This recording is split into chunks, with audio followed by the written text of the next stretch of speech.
রাজা মশাই ভালোবাসি আমি তোমার মেয়েকে। তাহলে তো ভীষণ বিপদ। এখন কি করে বলে সে আসল কথা, ভেবে ভেবে রাজকুমারীর মনে ব্যথা। এক যে ছিল রাজার কুমার।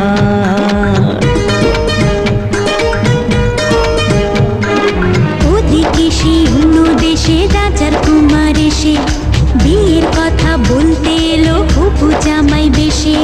মনের দুঃখে শ্রাবণ এলো রাজকুমারীর চোখে।